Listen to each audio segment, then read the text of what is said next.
السلام علیکم۔ Episode number 12۔ علی اپنے روم کا دروازہ کھول کر اندر آیا تو وہ ڈریسر کے سامنے کھڑی تھی۔ ابھی اس نے اپنی جویلری اتارنا شروع ہی کی تھی۔ اس مصیبت کو تو میں بھول ہی گیا تھا کہ آج سے یہ میری زندگی عذاب بنانے میرے ہی کمرے میں میرے سر پر سوار ہونے والی ہیں۔ وہ منہ میں بڑبڑاتے ہوئے اندر آیا اور دروازہ لاک کیا۔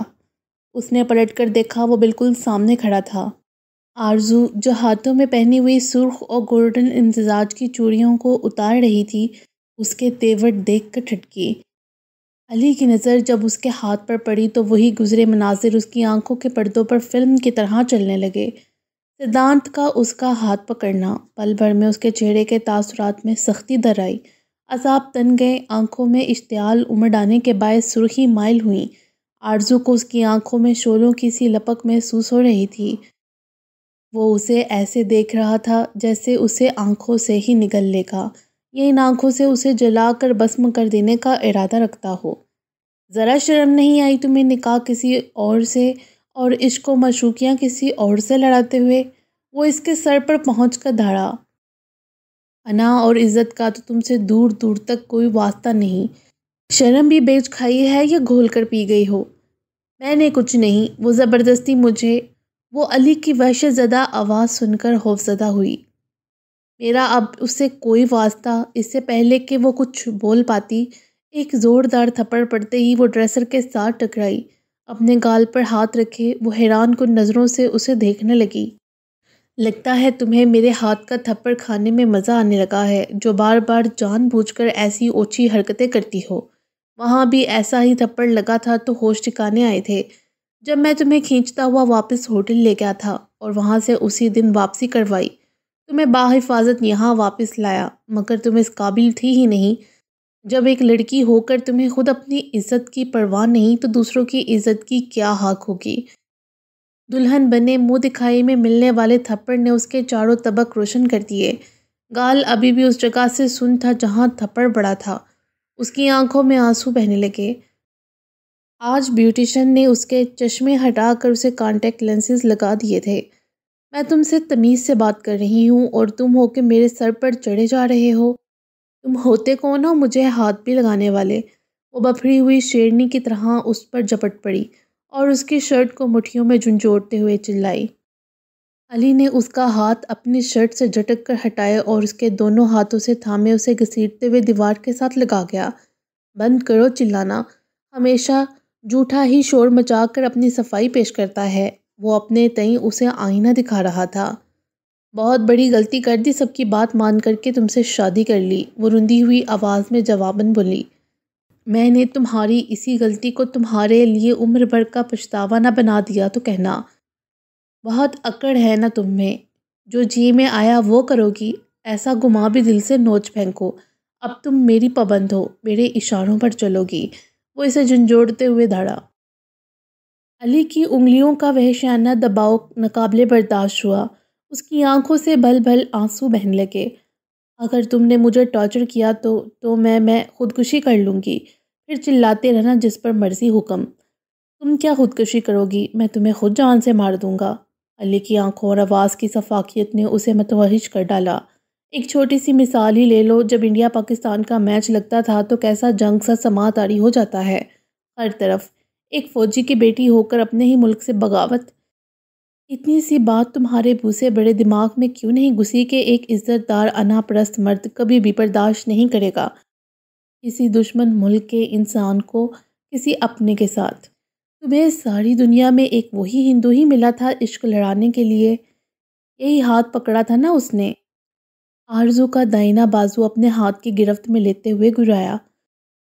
ڈریسنگ ٹیبل پر پڑے کینڈل سٹینڈ میں سے ایک کینڈل اٹھاتے ہوئے اس نے آرزو کا ہاتھ الٹا کیے اس کی ہتھیلی کے قریب جلتی ہوئی کینڈل کی۔ موم بتی کے شعلے سے اس کی ہتھیلی جلنے لگی۔ اے چھوڑو میرا ہاتھ، مجھے جلن ہو رہی ہے۔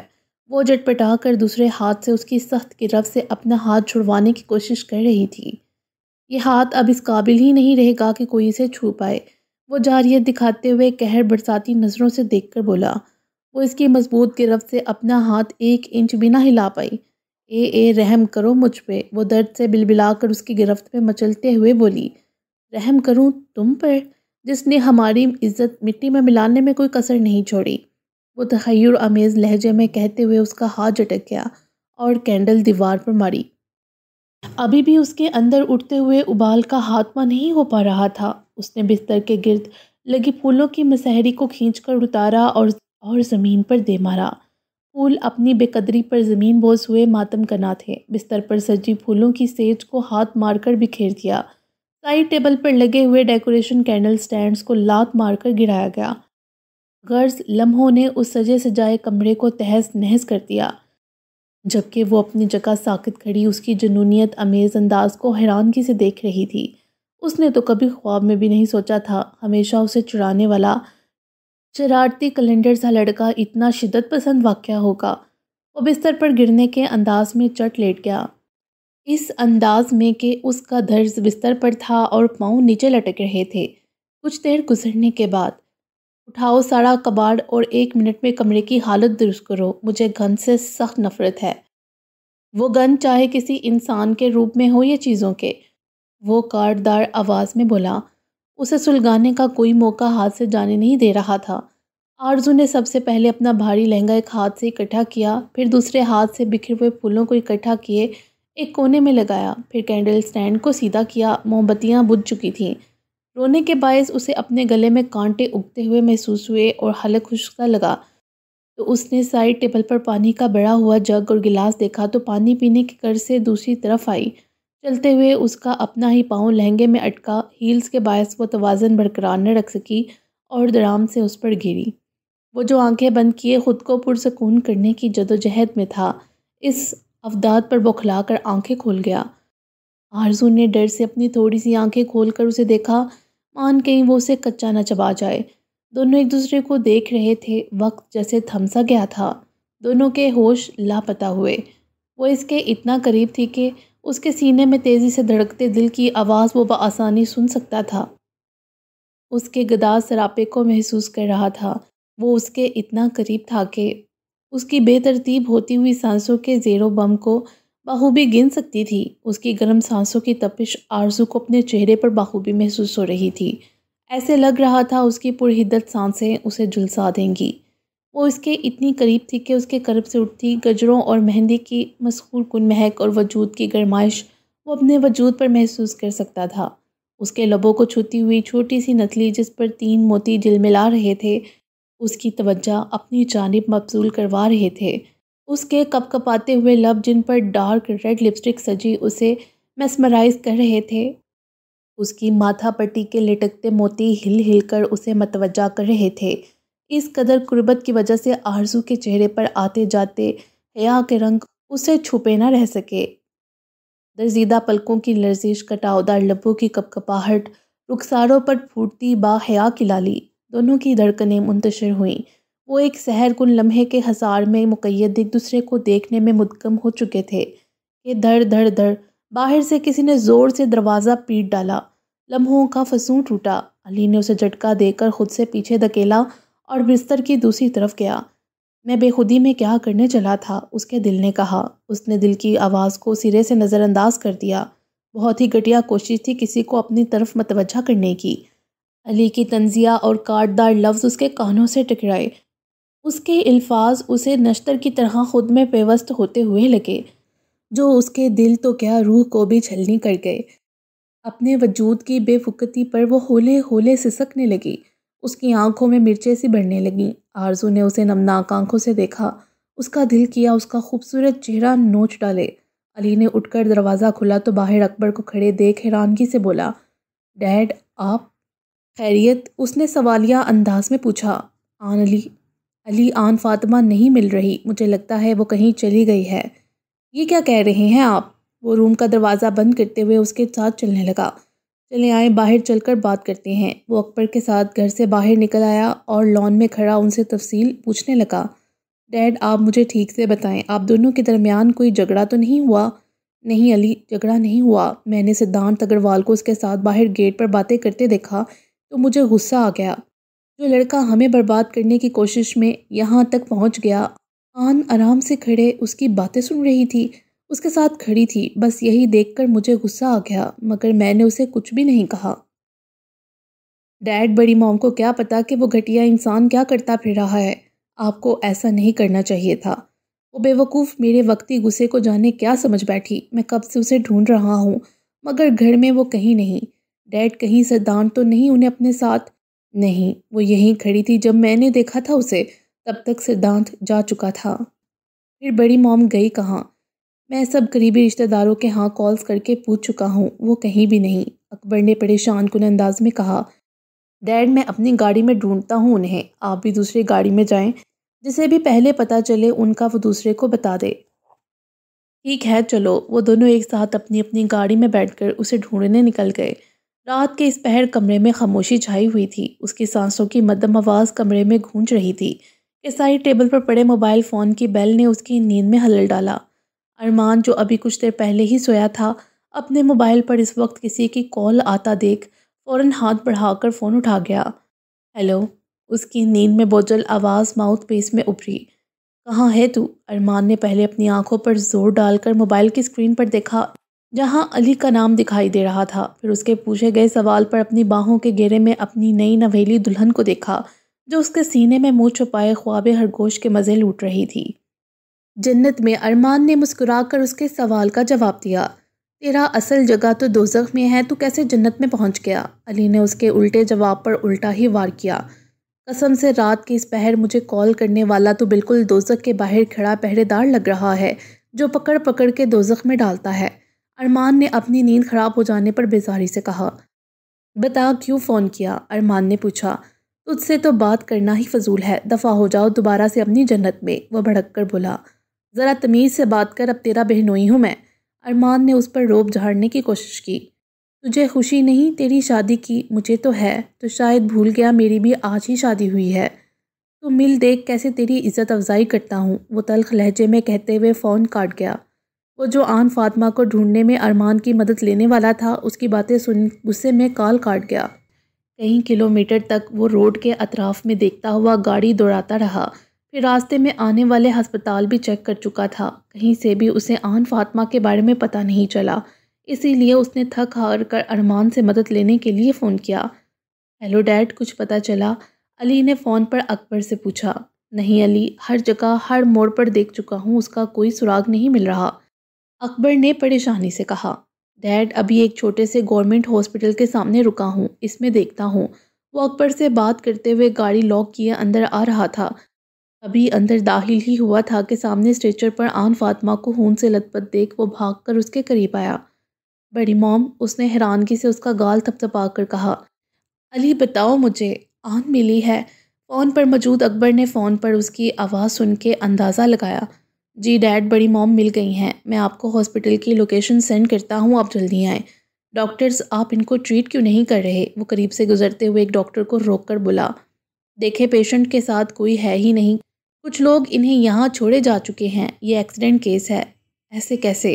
اس سے پہلے کہ ڈاکٹر کی بات مکمل ہوتی، وہ درمیان میں بولا۔ ڈاکٹر، میں ان کا بیٹا ہوں، جو بھی ہاسپٹل کا پروسیجر ہے میں کرنے کو تیار ہوں، آپ پلیز انہیں ٹریٹمنٹ دیں۔ اوکے۔ ڈاکٹر کے اشارہ کرنے پر نرس اور وارڈ بوائے نے مل کر اس کا اسٹریچر لیے آئی سی یو کی طرف بڑھ گئے۔ کہاں ہے آن؟ اکبر نے وہاں پہنچ کر پوچھا۔ ڈیڈ، وہ اندر ہیں، اس نے آپریشن تھیٹر کی طرف اشارہ کر کے بتایا۔ پیشنٹ کا کافی خون بہہ گیا ہے، انہیں فوری خون کی ضرورت ہے، پلیز ان کے لیے بلڈ ارینج کریں، نرس نے باہر آ کر بتایا۔ آپ میرا خون لے لیں، اکبر نے آگے بڑھ کر کہا۔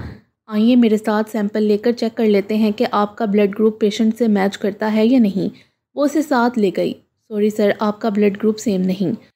اکبر کے ذہن میں ایک خیال بجلی کی مانند کوندا۔ اس وقت آن فاطمہ کی جان سے بڑھ کر کوئی راز نہیں، کچھ نہیں میرے لیے، جسے جو پتہ چلنا ہے چل جائے۔ علی، اکبر نے کھوئے ہوئے اس کی آواز دی۔ جی ڈیڈ۔ بیٹا، اپنا بلڈ گروپ ٹیسٹ کرواؤ۔ جی ڈیڈ، اس نے مؤدب انداز میں کہا اور نرس اس کا بلڈ سیمپل لینے لگی۔ کچھ دیر میں رپورٹ کے بعد پتہ چلا کہ علی کا بلڈ گروپ اس سے میچ کر گیا ہے۔ علی نے ایک بوتل خون دے دیا۔ اکبر اسے نظریں چرائے ہوئے تھا جبکہ علی شاکی نظروں سے اپنے ڈیڈ کا جائزہ لے رہا تھا۔ ڈیڈ، آپ مجھے بتائیں گے یا میں خود پتہ کر لوں؟ اس نے سوالیہ نظروں سے اسے دیکھتے ہوئے کہا۔ کیا علی؟ وہی جو آپ مجھ سے چھپا رہے ہیں۔ تمہیں پتہ ہے میں تم سے کچھ نہیں چھپاتا، سب سیکرٹ صرف ہم باپ بیٹے کے درمیان ہی رہتے ہیں۔ ڈیڈ مگر مجھے ایسا کیوں لگ رہا ہے کہ ابھی ابھی ایسا کچھ ہے جو آپ نے مجھ سے چھپایا ہوا ہے؟ علی مجھے مجبور مت کرو، میں کسی کے وعدے کا پابند ہوں، مگر مجھے جاننا ہے وہ بازید ہوا۔ میری ایک شرط ہے۔ وہ کیا؟ تم بات جاننے کے بعد میری ایک بات مانو گے؟ ٹھیک ہے ڈیڈ، اب جلدی بتائیں۔ آن فاطمہ ہی تمہاری اصل ماں ہے، اس نے تمہیں پیدا کیا، مگر حرین اور میرے بیٹے کی موت کی وجہ سے آن نے تمہیں حرین کی گود میں ڈال دیا۔ حرین یہ بات نہیں جانتی کہ تم اس کے بیٹے نہیں، اور اسی بات کو ہمیشہ راز رکھنے کا وعدہ آن فاطمہ مجھ سے لے چکی ہے۔ میں نہیں چاہتا کہ آن کو پتہ چلے کہ میں نے اس کا وعدہ توڑا۔ میں اس کی قربانی کو رائگاں نہیں جانے دوں گا، اور نہ ہی یہ چاہتا ہوں کہ حرین کو دکھ ملے، یہ جان کر کے تم اس کی سگی اولاد نہیں۔ تم سمجھ رہے ہو نا میری بات؟ وہ اپنی جگہ ساکت کھڑا رہ گیا، مگر جلد ہی خود کو کمپوز کیے بولا، ڈیڈ اس بارے میں ہم دوبارہ بات نہیں کریں گے۔ یوں سمجھے نہ آپ نے کچھ کہا اور نہ میں نے کچھ سنا۔ پہلے بھی میری ماما اور بڑی ماما میرے لیے برابر تھیں اور سچ جانے کے بعد بھی برابر رہیں گی۔ I am proud of you my son. Akbar نے علی کے شانے پر ہاتھ رکھ کر کہا۔ آن فاطمہ کو وارڈ میں منتقل کر دیا گیا۔ اس کے سر پر سٹچز لگے تھے۔ خدا کا شکر تھا کہ اندرونی چوٹیں نہیں آئی تھیں۔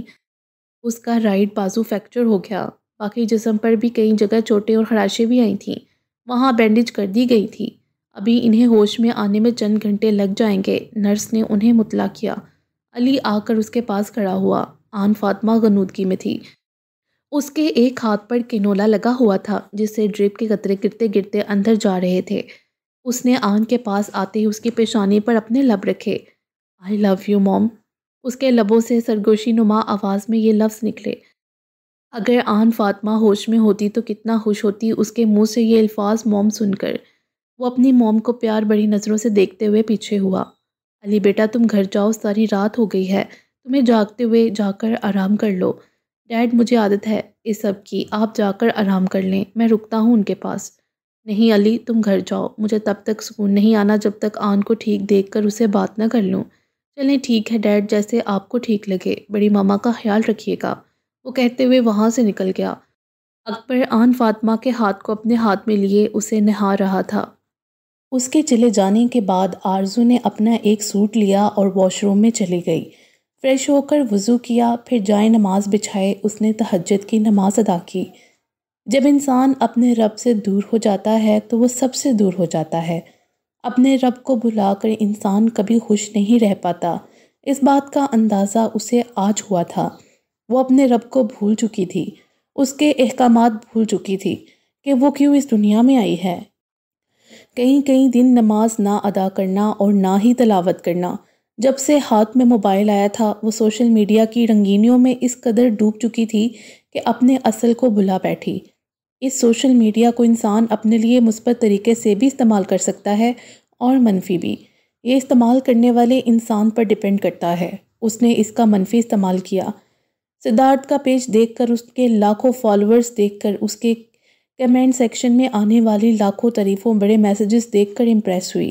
کوئی نہ کوئی بات تو ہوگی اس انسان میں جو لاکھوں لوگ اس کے پیچھے پاگل ہیں۔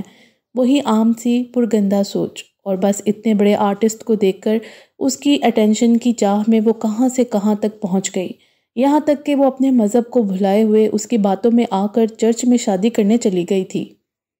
پیار کے نام پر ایسے دھوکے دینے والے اور لڑکیوں کی زندگیوں سے کھیلنے والوں سے یہ سوشل میڈیا بڑی پڑی ہے۔ یہ تو خود ایک لڑکی پر ہے کہ وہ خود کو کیسے محدود رکھے، ان سب سے کیسے اس کا جائز استعمال کرے۔ میں نے خود اپنے ہاتھوں سے اپنی زندگی برباد کی ہے۔ اللہ تعالیٰ آپ تو دلوں کے بید خوب جانتے ہیں۔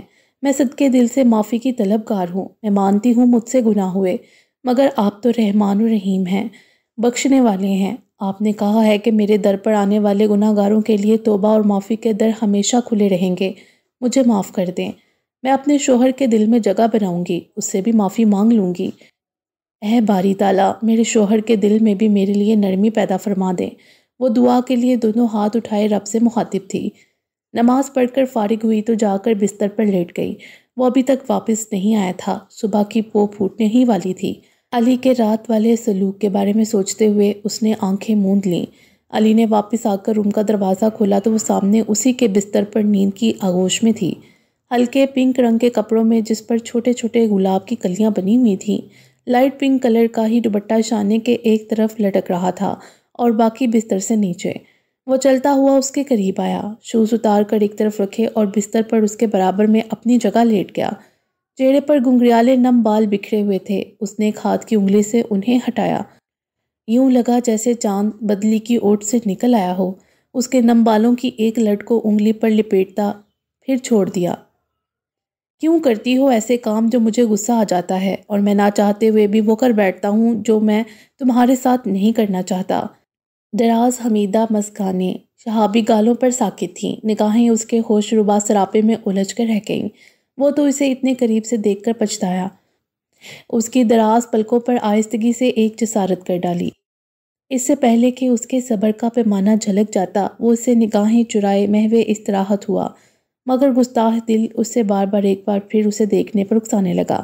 اس نے آرزو کے گرد اپنے بازو کا حصار بنایا، وہ جو اس کے قریب آتے ہی جاگ چکی تھی۔ اس کی کلون کی مخصوص مہک اپنے اتنے قریب محسوس کیے جو اس کے رگوں پے میں سرایت کر رہا تھا۔ اوپر سے اس کی بات اور پیار بڑے انداز سن وہ دنگ رہ گئی۔ تو کیا وہ پہلے سے ہی اس کے لیے اپنے دل میں جذبات رکھتا تھا؟ اس نے من میں سوچا، اور اب ایک دم سے اسے اپنے حصار میں لینا، کہیں میں واقعی میں خواب تو نہیں دیکھ رہی؟ آنکھیں خنوس بند رکھے، کہیں میں آنکھیں کھولوں اور مجھے جاگتا دیکھ اپنے رات والے روپ میں واپس نہ لوٹائے۔ میرا رب بہت غفور و رحیم ہے، میرے سچے دل سے کی گئی توبہ اتنی جلدی قبول ہو جائے گی، میں نے تو سوچا ہی نہیں تھا۔ سچ ہے، بلا شبہ وہ مہربان رب ہر چیز پر قادر ہے، اس کے خزانوں میں کسی بھی چیز کی کمی نہیں، بس صدقے دل سے ہاتھ اٹھانے کی دیر ہے۔ وہ بے حس و حرکت اس کے قریب رہی، مگر اس کی قربت سہنا بھی دوبر لگ رہا۔ تھوڑی ہی دیر میں دونوں ساری رات جاگنے کے باعث نیند کی وادیوں میں کھو گئے۔ اگلا نیا دن طلوع ہوا تو افندیس کے گھر خوشیوں کا بسیرا تھا۔ صبح صبح گھر میں معمول سے زیادہ چہل پہل تھی۔ افندی ہاؤس میں عابدہ افندی صبح جلدی ہی اٹھ چکی تھی اور ملازمین سے ڈھیر سارے انواع اقسام کے ناشتے کے لوازمات تیار کروا چکی تھیں۔ بچے ابھی اٹھے نہیں۔ ابراہیم افندی نے پوچھا، ابھی کہاں؟ اٹھ جائیں گے، آپ فکر نہ کریں، عابدہ افندی نے کہا۔ عیسیٰ گیلانی کا فون آیا تھا، بتا رہے تھے کہ عائشہ کی والدہ کا ایکسیڈنٹ ہو گیا ہے، مگر اب ان کی حالت بہتر ہے، جس وجہ سے وہ لوگ ناشتے کی رسم کے لیے نہیں آ سکیں گے، اسی لیے تمہیں کہا ناشتہ بنوانے کو۔ کوئی بات نہیں، بچے اٹھ جائیں گے تو انہیں بنا دیں گے، اس طرح اچانک بتایا تو پتہ نہیں کیسے ری ایکٹ کریں۔ ٹھیک ہے، بچے اٹھ جائیں تو مل کر ناشتہ کرتے ہیں، پھر ان کی عیادت کے لیے جائیں گے سب۔ جی ٹھیک ہے، میں دیکھتی ہوں مہمانوں نے ناشتہ کیا یا نہیں۔ عابدہ افندی اپنی جگہ سے اٹھ کر اندر بڑھ گئیں۔ اس نے کروٹ بدلنی چاہی تو خود کو کسی کی گرفت میں محسوس کی، اپنی مندی ہوئی آنکھوں کو کھول کر دیکھا۔ اسے اپنی گردن کے قریب کسی کی گرم سانسوں کی تپش محسوس ہوئی۔ عائشہ نے اپنے بال دیکھے جو کھلے ہوئے آدھے تکیے پر تھے اور آدھے اس کے چہرے کو چھپائے ہوئے تھے۔ میرے اپنے ہی چہرے پر میرے بال آ جائیں تو مجھے کتنی کوفت ہوتی ہے، اور یہ ہیں کتنے مزے سے وہ اس کے گیسو تلے سو رہا تھا۔ اس نے اپنے بال سمیٹ کر پیچھے کیے اور اس کی بازو ایک طرف کرتے ہوئے اٹھ بیٹھی۔ سب کچھ کتنا بدل گیا ہے نا، اس نے بالوں کو جوڑے میں لپیٹتے ہوئے دل میں سوچا۔ کبھی کبھار زندگی میں ایسا سب ہو جاتا ہے جس کا ہمیں گمان بھی نہیں ہوتا۔ اس نے کمرے میں نظر دوڑائی۔ صاف ستھرا سا نفاست سے سجایا گیا تھا۔ کنگ سائز بیڈ جس پر وہ بیٹھی ہوئی تھی، سامنے ڈریسر اور ڈریسر کے ساتھ ایک ڈور لگا تھا، شاید وہ ڈریسنگ روم کا تھا۔ دیوار پر ارمان افندی کی ان لارج سائز کی تصویر لگی ہوئی تھی، جس میں وہ اپنی جینز اور ہوڈی پہنے ہمیشہ کی طرح مسکرا رہا تھا۔ ہاتھ میں گٹار تھا۔ اف، اب کیا کہوں انہیں، نام تو نہیں لے سکتی۔ سنیں، اٹھے نا پلیز۔ اس نے ارمان کا شانہ ہلا کر اسے اٹھانا چاہا۔ سونے دو نا یار، اس کی نیند سے بوجھل آواز سنائی دی۔ باہر سے سب کی آوازیں آ رہی ہیں، سب جاگ گئے ہیں، پلیز باہر چلے نا یار، رات کو تمہارے بھائی نہیں سونے دیتا اور صبح تم، وہ ہفگی بڑے انداز میں بولا۔ میں نے کیا کہا ہے، جائیں، میں نہیں بولتی آپ سے۔ وہ خود منہ پھلا کر بستر سے نیچے اترنے لگی۔ اچھا، پہلے مجھے مناؤ اور گڈ مارننگ وش کرو، پھر اٹھوں گا۔ ایسے ہی خواہ ناراض میں ہوں، آپ کو مجھے منانا چاہیے، اور آپ خود ناراضگی دکھا رہے ہیں۔ آپ کس خوشی میں ناراض ہیں؟ وہ اٹھ کر بیٹھتے ہوئے بولا۔ ناراض خوشی میں تھوڑا نہ ہوا جاتا ہے، آپ نے صبح صبح مجھے ڈانٹا، اس لیے ناراض ہوں۔ اچھا، اور ایسا کب ہوا؟ میں نے کہاں ڈانٹا؟ ابھی کہا نہیں کہ تم اور تمہارا بھائی مجھے… او اچھا، وہ سر کھجاتے ہوئے حفیظ سا مسکرا دیا۔ میں اپنے بھائی کے بارے میں کوئی بات نہیں سنوں گی، اس نے انگلی اٹھا کر دھمکی دی۔ اچھا جی، اپنے معصوم سے شوہر پر پہلے ہی دن پابندیاں، بات سنے نا، وہ اس کا ہاتھ تھام کر بولی۔ جی سنائے نا، وہ پیار بڑے انداز میں بولا۔ میں ان کپڑوں میں باہر نہیں جاؤں گی، پلیز آپ آپی سے کپڑے لا دیں۔ ہاں یہ تو ہے، بھابھی سے لے لو، میں کیسے جاؤں باہر، آپ لا کر دیں۔ تم تو پکا مجھے جوڑوں کا غلام کہلوا کر رہو گی سب۔ اچھا ایک منٹ رکو، یہ موبائل کس بلا کا نام ہے، ابھی دیکھو۔ ہیلو، دوسری طرف سے سلطان کی فریش سی آواز آئی۔ ہیلو بھائی، good morning, sorry to disturb you, بھابھی سے بات کروا دیں، عائشہ نے بات کرنی ہے۔ اس نے ایک ہی سانس میں ساری بات کہہ دی۔ اچھا رکو، کرت جی عائشہ سے بات کر لو۔ اس نے فون قرۃ العین کی طرف بڑھایا۔ السلام علیکم، آپی کیسی ہیں آپ؟ وعلیکم السلام، میں بالکل ٹھیک ہوں، تم کیسی ہو؟ میں بھی ٹھیک ہوں۔ آپی مجھے آپ کا ایک ڈریس چاہیے، انہیں بھیج رہی ہوں، پلیز انہیں دے دیں۔ اوہ انہیں، اچھا جی، یہ کب سے ہوا؟ قرۃ العین نے شرارتی انداز میں اسے چھیڑا۔ قرۃ العین وہ چیخی، میں بھائی کی وجہ سے تمہیں عزت دے رہی تھی آپی کہہ کر، اور تم مجھے… اچھا ٹھیک ہے، بھیج دو اپنے ان کو۔ آشو، ویسے ایک بات تو تم نے سچ کر دی۔ وہ کون سی؟ عائشہ حیرت سے بولی۔ تم نے کہا تھا نا کہ تم میرا پیچھا نہیں چھوڑنے والی، ہمیشہ میرے ساتھ رہو گی۔ آج وہ بات بھی پوری ہو گئی، تم بھی ہمیشہ کے لیے میرے ساتھ اس گھر میں رہنے کے لیے آ گئی۔ واؤ کتنا مزہ آئے گا نا، ہم دونوں ہمیشہ اکٹھی رہیں گی، وہ خوشی سے لبریز لہجے میں بولی۔ یہ تو ٹھیک کہا آپ نے۔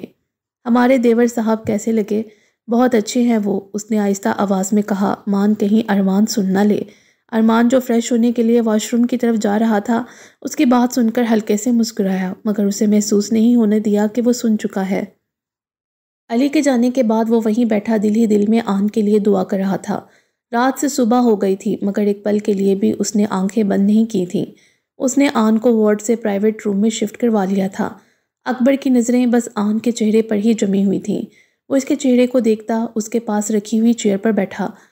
اس کے سر پر پٹی بندھی ہوئی تھی، چہرے پر ایک دو جگہ خراشیں پڑی ہوئی تھیں، رائٹ بازو پر پلاسٹر چڑھا تھا۔ اس کی چوٹ کو دیکھ کر اکبر کو اپنے دل میں درد سا محسوس ہوا تھا۔ آن بس کرو، اب اٹھ جاؤ، بہت ڈرا لیا تم نے مجھے۔ اگر تمہیں کچھ ہو جاتا تو میں کبھی اپنے آپ کو معاف نہیں کر پاتا۔ ایک بار مجھے اپنی صفائی پیش کرنے کا موقع تو دو۔ آن تمہارے بغیر اکبر کی زندگی بالکل ادھوری ہے۔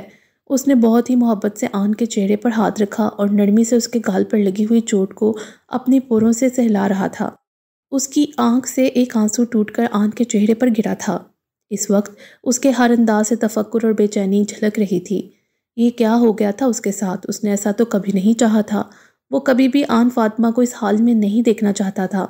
میں مانتا ہوں کہ اس وقت میں بہت غصے میں تھا، مگر تم ایسا کیسے کر سکتی ہو؟ کیوں خود کو ہمیشہ مجھ سے دور کر کے مجھے سزا دیتی ہو؟ آن، اس نے بہت آہستہ آواز میں اس کے لیفٹ شانے پر ہاتھ رکھ کر اس کو پکارا۔ آن فاطمہ نے کسی کے بلانے پر اپنی آنکھیں کھولی، پھر سامنے اکبر کو دیکھ کر ہفکی سے اپنے چہرے کا رخ موڑ لیا۔ اکبر کو اپنے پاس کھڑا دیکھ کر اس کی آنکھوں میں ایک دم سے غصہ اور ہفکی ابھر آئی۔ چلے جائیں یہاں سے، مجھے آپ سے کوئی بات نہیں کرنی، اس کی نکاہت زدہ آواز سنائی دی۔ آن، میں نے تو تمہیں کچھ کہا بھی نہیں، پھر تم ناراض کس بات پر ہو؟ کبھی کبھی آنکھیں بھی وہ سب بیان کر دیتی ہیں جو زبان نہیں کر پاتی۔ میرا یقین کرو، میرے دیکھنے میں صرف غصے کا عنصر تھا، اس کے سوا کچھ نہیں کرنا مجھے یقین آپ کی کسی بھی بات کا۔ زندگی میں صرف ایک چیز ایسی ہے جو انسان کو جی بھر کر خوار کرنے کی صلاحیت رکھتی ہے، اور وہ ہے محبت۔ محبت میں انسان کو لگتا ہے کہ وہ اپنی مٹھی میں سمندر کو قید کر سکتا ہے، مگر کبھی وہی محبت انسان کو یقین کی سیڑھیوں سے اتنی زور سے دھکا دیتی ہے کہ انسان خود کے سامنے بھی سر اٹھا کر چلنے کی ہمت بھی نہیں کر پاتا۔ آن، تم نے غلط اندازہ لگایا میری نظروں کا۔ میں صرف اس بات پر غصہ تھا کہ تم ابھی بھی اپنے مائکے والوں سے رابطے میں ہو اور مجھے بتایا بھی نہیں۔ میرا ان میں سے اب کسی سے بھی رابطہ نہیں۔ جب میں اس گھر میں دوبارہ واپس آئی تھی، تب سے لے کر اب تک میں نے کسی سے کوئی رابطہ نہیں کیا، وہ بھی صرف اس لیے کہ آپ کو برا نہ لگے۔ آپ کی خوشی کی خاطر میں نے سب کو بلا دیا، اور کیا کروں اب؟ کیا جان دے دوں تو یقین آئے گا آپ کو مجھ پر؟ جان ہی تو دینی جا رہی تھی، مگر اس نے بھی مجھے دھوکہ دیا آپ کی طرح۔ دیکھو آن، یہ تم زیادتی کر رہی ہو، میں نے کب تمہیں دھوکہ دیا؟ میں نے کیا تیسری شادی کر لی ہے جو تمہیں میرا عمل دھوکہ لگ رہا؟ بڑا شوق ہے تیسری شادی کا، کر کے تو دکھائیں، اس کی جان لے لوں گی میں۔ جب تم کہہ رہی ہو کہ میں چلا جاؤں یہاں سے، تو پھر یہاں سے جا کر تیسری شادی کروں یا چوتھی، تمہیں کیا فرق پڑتا ہے؟ مجھے آپ سے کوئی بھی بات نہیں کرنی۔ بلائیں حیدر کو، میں اس کے ساتھ یہاں سے کہیں دور چلی جاؤں گی۔ حیدر کو کس خوشی میں ساتھ لے جائیں گی محترمہ؟ حیدر کو آپ جہیز میں لائی تھیں، وہ میرا بیٹا ہے، سب آپ کے اپنے ہیں سوائے میرے، وہ روٹھے انداز میں آنسو بہاتے ہوئے بولی۔ آن کیوں مجھے تنگ کرتی ہو؟ بار بار چھوڑ کر چلی جاتی ہو، آنسو بہاتی ہو۔ تم کیا چاہتی ہو؟ تمہارے سامنے روں، گڑ گڑاؤں، اپنے پیار کی بھیک مانگوں؟ یہی چاہتی ہو نا تم؟ تو پھر ٹھیک ہے، سنو۔ اپنے خدا اور وطن کی مٹی سے محبت کے بعد جس سے سب سے زیادہ محبت کی ہے وہ تم ہو آن۔ جھوٹے ہیں آپ۔ کبھی کبھی محبت آپ کو ایسے درد سے نوازتی ہے کہ اگر آپ کی آنکھوں کے سامنے آپ کے جسم کے ٹکڑے بھی کر دیے جائیں تو آپ کو وہ درد محسوس نہیں ہوتا جو آپ کی محبت کے لہجہ بدلنے سے آپ کو ہوتی ہے۔ تمہارا یہ رویہ مجھے تکلیف دے رہا ہے۔ مجھے تم سے محبت ہے، اتنی سی بات تمہیں سمجھ کیوں نہیں آتی؟ اکبر کی بات درمیان میں ہی رہ گئی۔ ڈاکٹر اس کے معائنے کے لیے وارڈ میں آئے اور اس کی رپورٹس چیک کرنے لگے۔ ڈاکٹر سب ٹھیک ہے رپورٹس میں؟ اکبر نے تفکر بڑے انداز میں پوچھا۔ گھبرانے والی کوئی بات نہیں، ان کے سر اور بازو پر چوٹ آئی ہے اور چوٹ بھی زیادہ گہری نہیں ہے، کچھ وقت لگے گا ٹھیک ہونے میں۔ بازو پر پلاسٹر کر دیا ہے، 1 ماہ بعد پلاسٹر کھل جائے گا۔ وہ سو کر اٹھا تو آرزو بھی اسی حالت میں اس کے ساتھ سوئی تھی۔ اس نے گہری نظر اس پر ڈالی۔ میں اسے کیوں بتاؤں؟ میں نے اس کو کتنا چاہا ہے۔ بتایا جھوٹ جاتا ہے کہ سچی بات کی خوشبو تو خود محسوس ہوتی ہے۔ میری باتیں، میری سوچیں، اسے خود جانے دو۔ ابھی کچھ دن مجھے میری محبت آزمانے دو۔ وہ اس کے قریب سے اٹھا اور فریش ہونے واش روم کی طرف بڑھ گیا۔ کچھ دیر بعد تیار ہو کر وہ ہسپتال جانے کے لیے نکل گیا۔ وہ سب ڈائننگ ہال میں موجود ناشتہ شروع کر چکے تھے۔ جیسے ہی سب نے ناشتہ ختم کیا، ابراہیم افندی نے آبدہ افندی کو اشارہ کیا بات بتانے کا۔ عائشہ، مجھے آپ کو کچھ بتانا ہے، آبدہ افندی نے سنجیدہ انداز میں بات شروع کی۔